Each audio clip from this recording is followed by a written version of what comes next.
my sister yelled. You will regret this! When I refused to lend her my car, I thought she was joking, until she stole it the next morning and hours later the police called. I never thought I'd be the guy pacing around his living room at 7 in the morning, wondering if he was losing his mind over a missing car. But there I was, barefoot, disheveled, heart hammering against my ribs, as the first real signs of trouble stared me in the face. It all started the night before, in a conversation that barely lasted 5 minutes but somehow managed to unravel years of patience. My younger sister, Madison, had been crashing on my couch for the past 6 months under the promise of getting back on her feet. She was 22, impulsive, and had a knack for turning every second chance into another disaster. But I wanted to believe she could change. I really did. That night she burst into the living room, makeup half done, phone buzzing with party invites, and demanded, "Lend me your car, Tyler. I need to go out tonight." It wasn't even a question. It was a demand, sharp and selfish. I said no without even thinking.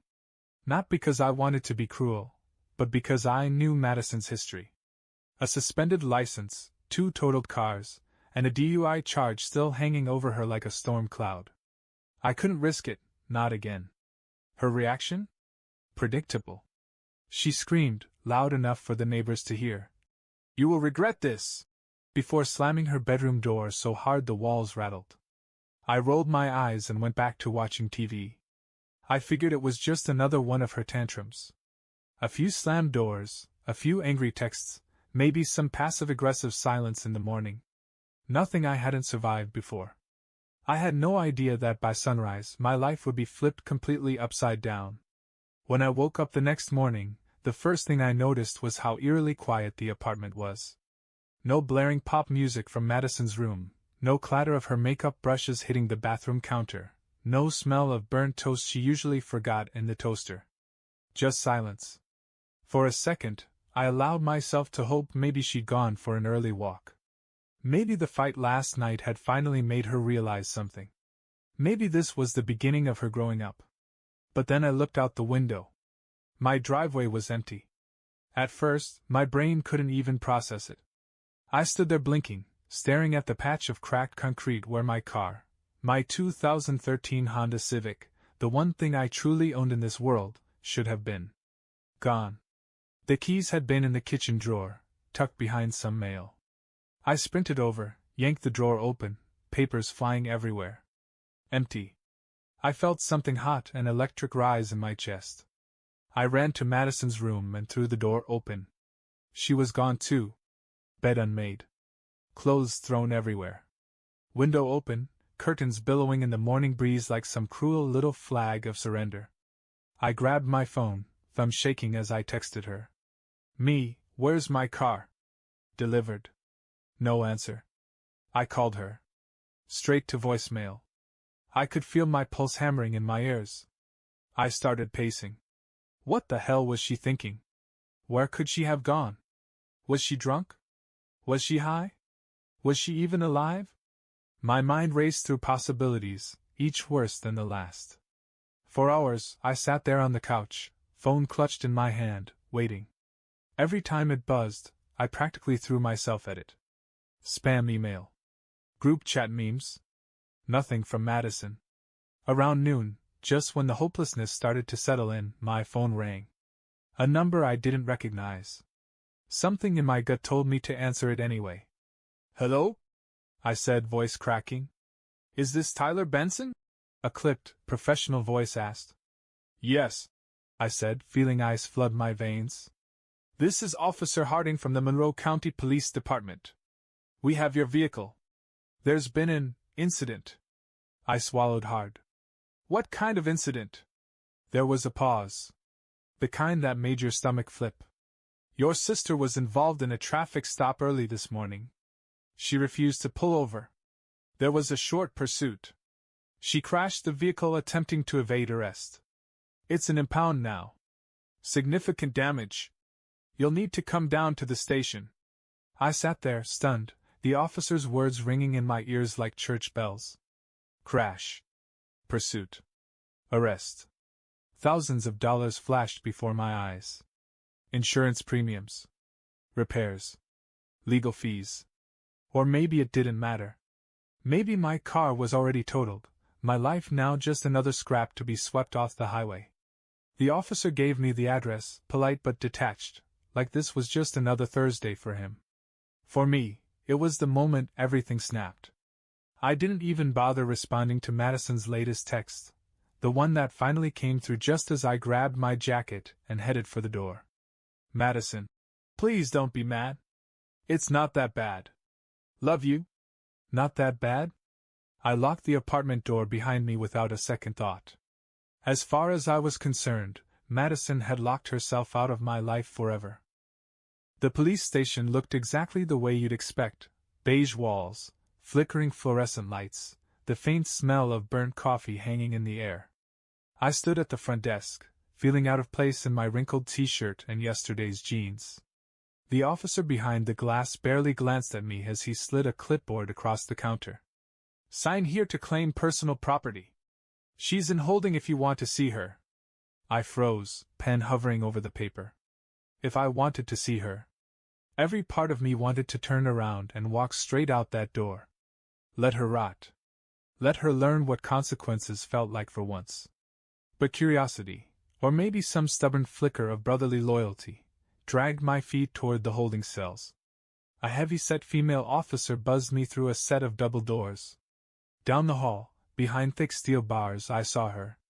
Madison. She was curled up on the bench, face buried in her arms, looking small and scared. For a second, I felt that old tug in my chest, the one that always made me forgive her, always made me excuse the messes she left behind. But then she lifted her head and saw me. And instead of looking guilty, she smiled weakly and said, "Hey, big bro. You're not mad, right?" Like she had borrowed my favorite sweater without asking. Like she hadn't wrecked my entire life in the span of a single night. I didn't say a word. "Tyler, come on. It's not a big deal. The car's not even that bad." She laughed nervously, like it was a joke we were both in on. I clenched my fists so hard I felt my nails bite into my palms. "You stole my car, Madison," I said, my voice low and shaking with fury. "You could have killed someone. You could have killed yourself." She rolled her eyes, that same bratty look she always wore when she didn't get her way. "God, you're so dramatic. You sound like Mom." That was it. That was the moment something inside me, something old and tired and fed up, finally snapped in two. I turned away, heart pounding so hard it hurt. As I walked back toward the front desk, the officer handed me a few items in a plastic bag: my car keys, bent and useless now, and Madison's phone, still buzzing with texts from her so-called friends. "Are you posting her bail?" he asked casually. I didn't even hesitate. "No." He raised an eyebrow but didn't push it. He'd probably seen this kind of thing before. "She'll be arraigned tomorrow. Grand theft auto, resisting arrest, reckless endangerment." Each word landed like a hammer. "Sign here if you're filing formal charges." The pen felt heavy in my hand. For years, I had been cleaning up Madison's messes, patching over her disasters, convincing myself it was just a phase. That she'd grow out of it. That maybe if I loved her enough, she'd finally become the person I always hoped she could be. But now I knew better. I pressed the pen down and signed. My hand didn't even tremble. It didn't take long for the news to spread. By the time I pulled into my driveway, what was left of it, my phone was lighting up like a Christmas tree. First my mother. Then my uncle.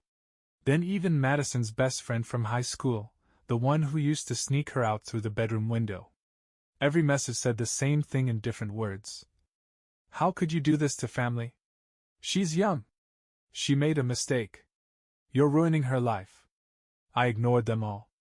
About an hour later, Mom showed up at my apartment without warning. She didn't even knock, just banged on the door until I opened it, her face red and puffy with tears. "Tyler," she gasped, storming past me into the living room. "How could you turn your own sister over to the police?" I shut the door calmly behind her. "I didn't turn her in," I said. "She did that herself." Mom spun around, pointing a shaking finger at me. "You're heartless. You know she's been struggling. How can you be so cold? I laughed, not because it was funny, but because it was so absurd. Struggling? I said. She stole my car, wrecked it, ran from the police, and almost killed herself. And I'm the bad guy. Mom's face twisted, searching for something, anything, to throw at me. But she had nothing. Because deep down, she knew. She always knew. Madison wasn't a victim. She was a tornado. And this time, she wasn't tearing through my life anymore. I crossed my arms, feeling the final nail drive itself in. Tell everyone whatever story you want, I said. But I'm done. Mom's mouth opened and closed like she wanted to say something more, beg maybe, or guilt me, the way she used to when we were kids. But I didn't give her the chance. I walked to the door, opened it, and waited. Slowly, bitterly, she brushed past me without another word. When the door clicked shut behind her, I leaned my forehead against it for a moment, breathing in the silence. For the first time in years, I realized it didn't hurt anymore. The next morning, I woke up to the sound of Madison's voicemail. Her voice was cracked and broken, desperate in a way I hadn't heard since we were kids, and she scraped her knee falling off her bike. Ty, please. Please don't do this. I messed up, okay? I'm sorry. I'm so sorry. Please come get me. I can't stay here. I'll be better. I promise. I sat on the edge of my bed, listening to the whole message, letting it wash over me like cold rain. Part of me wanted to go. To be the older brother again. To bail her out and tell her it was okay, like I always did. But that part of me was smaller now. Fading. The bigger part, the part that remembered the late nights worrying, the credit card bills in my name, the broken promises and the endless apologies that never meant anything, was finally louder. I didn't call her back.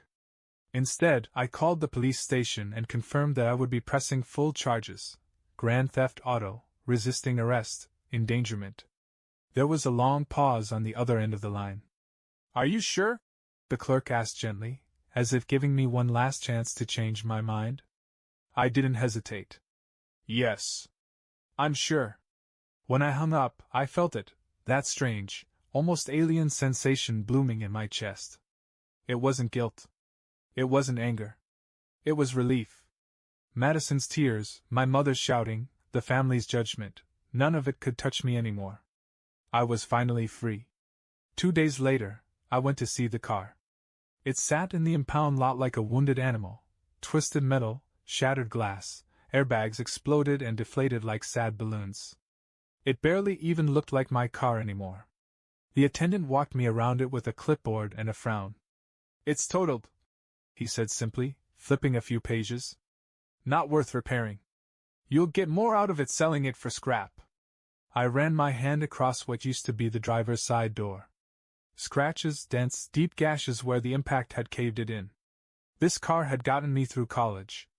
It had taken me to job interviews, late-night runs for groceries, weekend trips with friends who eventually drifted away. It was the one thing that had been mine, paid off with years of overtime and saving every penny. And now? Just junk. I signed the papers without flinching. A few $100s. Barely enough to cover the tow fees. But it wasn't about the money anymore. It was about letting go. I took the check, folded it into my wallet, and didn't look back as the lot workers hauled what remained of my old life away. That night, sitting on my floor, no couch, no TV, just me and the bare walls, I pulled out a map and started planning. Not a vacation. Not a break. A new beginning. Somewhere far. Somewhere quiet. Somewhere Madison couldn't find me, and my family's guilt couldn't reach. A place where I could finally live for myself, not for the wreckage others left behind. I packed light. A few clothes, some old books I couldn't bear to part with, and a single box of photographs, the ones that reminded me of who I used to be, before everything got so complicated. The apartment felt hollow as I moved through it one last time. No framed pictures on the walls. No furniture to make it feel like home. Just the ghost of all the years I spent waiting for things to get better. I didn't tell anyone I was leaving. Not Madison. Not Mom. Not the few friends who still lived in town but had long since stopped calling. There wasn't anything left to say. I left my keys on the counter, a silent message to no one in particular, and walked out the front door. The sun was just starting to rise, painting the sky in streaks of pale gold and pink. The kind of morning that felt like a promise if you were willing to believe in it. I slid behind the wheel of the used truck I bought with what little money I had left. It wasn't much, but it ran. And that was enough. As I pulled onto the highway, I didn't look in the rearview mirror. I already knew what I was leaving behind. A sister who saw love as a weapon. A family that mistook loyalty for servitude. A life built on forgiveness that was never returned. I was done chasing ghosts. The road stretched out ahead of me, long and open and humming with possibility. For the first time in years, I wasn't running away from something. I was running towards something new. The farther I drove, the lighter I felt. At first, it was hard to notice. It crept up slowly, like the way your ears pop when you climb a mountain, that strange pressure, and then, suddenly, release. I didn't realize how much I had been carrying until it was gone. Every mile put more distance between me and the old version of myself, the one who stayed up all night worrying about how to fix Madison's mistakes, the one who sat through family dinners biting his tongue until it bled, the one who believed that loyalty meant sacrificing yourself for people who never deserved it. Somewhere around the state line, I rolled the window down and let the cold morning air whip across my face. It stung my skin, made my eyes water, but I didn't care. For the first time, I was breathing air that no one else had claimed. I thought about Madison, sitting in that cell, probably spinning some story about how I had betrayed her. I thought about my mom, crying to anyone who would listen, painting herself as the victim while ignoring all the years I held her world together. And you know what? It didn't hurt. It didn't even make me angry anymore. It just didn't matter. I realized then that forgiveness wasn't some magical moment where you made peace with the past. It was simpler than that. Forgiveness was choosing to stop carrying it. Choosing to stop letting it weigh you down. They would go on without me, spinning their stories, pointing their fingers, blaming everyone but themselves. And I would go on too. Not as the villain of their stories. Not as the fool who stayed too long. But as someone who finally chose himself. The road stretched endlessly ahead, lined with trees just starting to bud, the early signs of a new season. A quiet promise that things could be different. Better. I didn't know exactly where I was going yet. Some small town, maybe. A job that paid enough to live simply. A quiet apartment where no one slammed doors or screamed threats or treated love like currency. A place where no one knew my name, or my past, and I could build something new from the ground up. Something mine. I pressed a little harder on the gas pedal, feeling the truck surge forward. Leaving wasn't weakness. Walking away wasn't failure. It was survival. It was strength. It was the beginning of the life I should have chosen years ago, before guilt and duty and blood ties convinced me to stay chained to people who would never set me free. As the first rays of real sunlight cracked over the horizon, I smiled for the first time in what felt like forever. Not because everything was perfect, but because, for once, it was finally mine. If you asked me now, sitting behind the wheel with the open road humming beneath me, what I learned from it all, would I tell someone trapped the way I was? The answer would be simple. Love doesn't mean setting yourself on fire to keep someone else warm.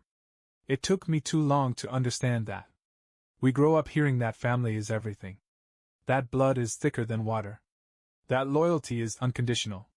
But the truth is, loyalty without boundaries isn't love, it's self-destruction. It's giving and giving and giving until there's nothing left of you but a hollowed-out shell, hoping someone will notice, someone will say thank you, someone will finally treat you like you matter. But the people who really love you, the ones worth bleeding for? They don't let it get that far. They don't expect you to destroy yourself to prove your worth. Madison wasn't just irresponsible. She was a mirror, showing me how little I valued myself every time I forgave what should have been unforgivable. Mom wasn't just blind to what was happening. She chose not to see, because as long as I kept sacrificing, she didn't have to change. And me? I wasn't just a victim.